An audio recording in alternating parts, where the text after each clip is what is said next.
Assalamualaikum warahmatullahi wabarakatuh. Perkenalkan, nama saya Intan Anggita Putri dengan NIM E3123187 dari golongan internasional. Di sini saya akan mempresentasikan tugas komunikasi data statistik deskriptif dari mata kuliah workshop visualisasi data yang diampu oleh dosen Bapak Wahyu Febrianto, STRKOM, MT. Yang pertama, statistik deskriptif. Statistik deskriptif adalah meringkas fitur penting dari sebuah data.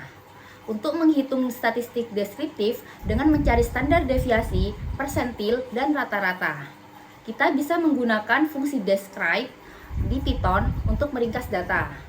Contoh kode seperti berikut. Untuk kode full health data sama dengan pdread CSV, data CSV header sama dengan 0, sep, baris ini menggunakan fungsi read CSV dari Pandas untuk membaca file CSV yang bernama data CSV. Argumen header sama dengan 0, berarti baris pertama di file CSV akan digunakan sebagai nama kolom, dan sep, menunjukkan bahwa pemisah antara kolom di file adalah tanda koma. PD set option display max column none untuk mengatur kolom.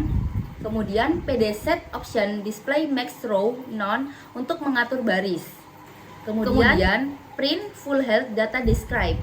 Fungsi describe memberikan ringkasan statistik dari data numerik di full health data tersebut. Kemudian outputnya akan mencakup statistik seperti jumlah data, rata-rata, standar deviasi, nilai minimum dan maksimal, serta persentil. Contoh outputnya seperti berikut. Dari data tersebut menunjukkan ringkasan statistik dari 163 catatan terkait aktivitas fisik.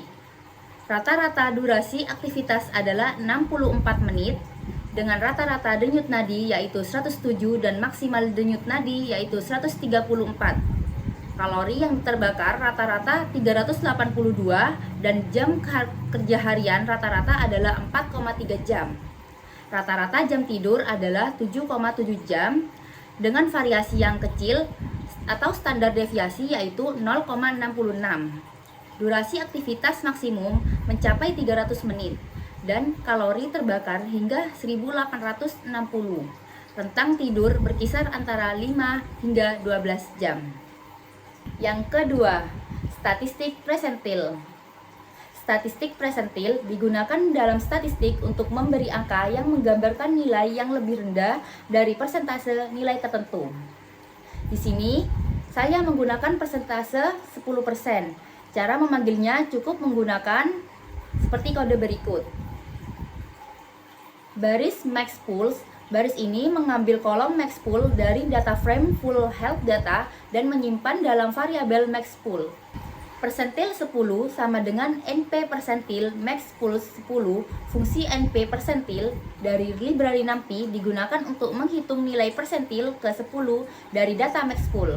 Persentil ke 10 berarti 10% dari data memiliki nilai di bawah 1 sama dengan hasil yang diperoleh. Kemudian print persentil 10 menampilkan hasil persentil ke 10 yang telah dihitung. Outputnya seperti berikut. Dari data tersebut diketahui persentil ke 10 yaitu 120,0.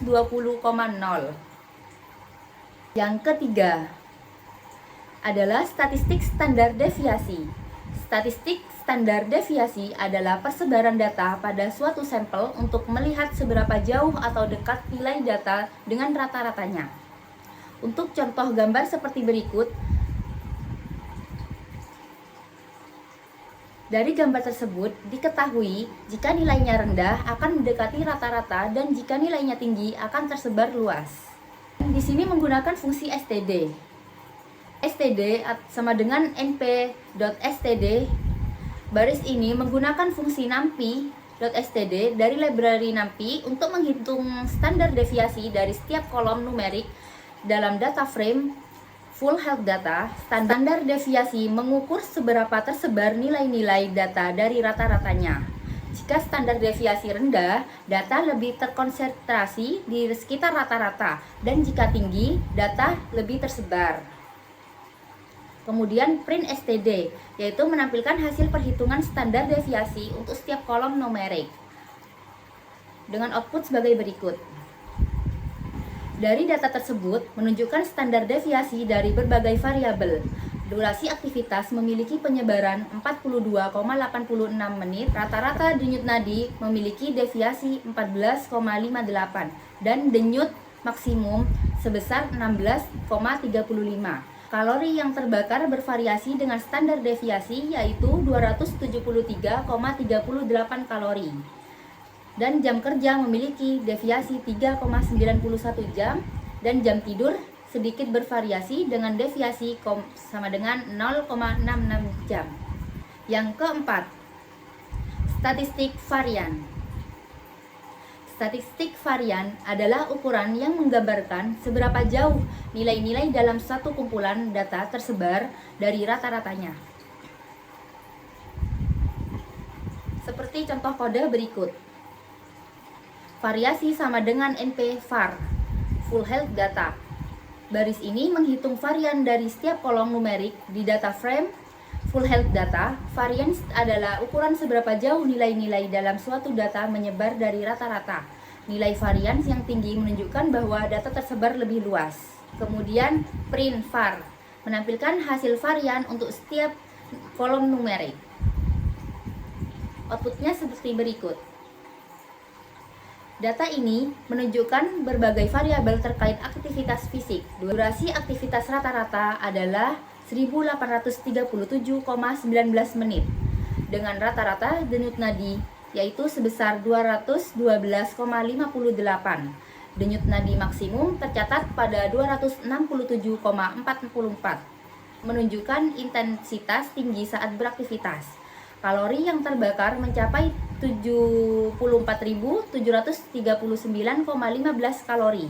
Sementara jam kerja harian adalah 15,30 jam, namun waktu tidur sangat minim, hanya 0,44 jam, mengindikasikan kurangnya waktu istirahat. Yang kelima, ada statistik korelasi. Statistik korelasi adalah ukuran yang menunjukkan seberapa kuat hubungan atau asosiasi antara dua variabel. Korelasi dapat diukur dengan berbagai cara, tetapi salah satu yang paling umum adalah koefisien korelasi persen. Berikut adalah beberapa poin tentang statistik korelasi. Nilai korelasi sama dengan koefisien korelasi berkisar antara -1 hingga 1. Nilai 1 menunjukkan hubungan positif yang artinya sempurna, di mana ketika satu variabel meningkat, variabel yang lainnya juga meningkat. Nilai -1 menunjukkan hubungan negatif, di mana ketika satu variabel meningkat, variabel lainnya menurun. Kemudian nilai 0 menunjukkan tidak ada hubungan linier antara kedua variabel. Contoh kode seperti berikut. Di sini sebuah kamus dictionary bernama positif didefinisikan. Kamus ini memiliki dua kunci yaitu average pool dan calorie burnage. Di mana average pool adalah daftar nilai yang mewakili denyut nadi rata-rata untuk 10 pengukuran berbeda. Kemudian calorie burnage yaitu daftar nilai yang mewakili jumlah kalori yang terbakar yang terkait dengan masing-masing denyut nadi. Outputnya sebagai berikut. Dari data tersebut, diketahui semakin tinggi rata-rata denyut nadi, maka semakin tinggi juga pembakaran kalorinya. Adapun juga untuk mencari nilai negatif seperti berikut.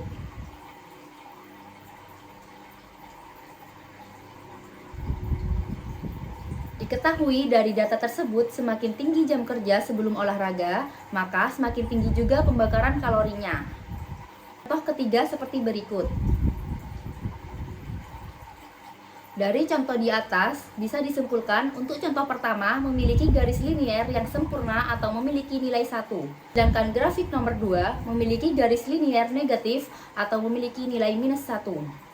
Sedangkan contoh yang ketiga dari data tersebut, diketahui tidak ada hubungan atau memiliki nilai 0. Keenam, ada statistik korelasi matriks.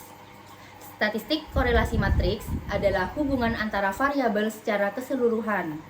Untuk mencari statistik korelasi matriks bisa menggunakan fungsi core. Seperti kode berikut. Dari data tersebut diketahui hubungan antara dua variabel. Jika punya nilai 1, hubungan kedua variabel itu kuat. Jika punya nilai 0, hubungan kedua variabel itu tidak ada. Jika punya nilai -1, hubungan kedua variabel itu negatif atau tidak terlalu kuat. Seperti output berikut. Saya mengambil contoh, durasi dengan durasi memiliki nilai linier yang sempurna.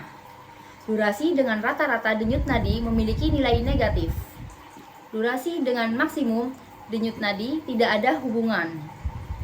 Durasi dengan pembakaran kalori hampir tidak ada hubungan. Sekian presentasi yang bisa saya sampaikan, kurang lebihnya minta maaf.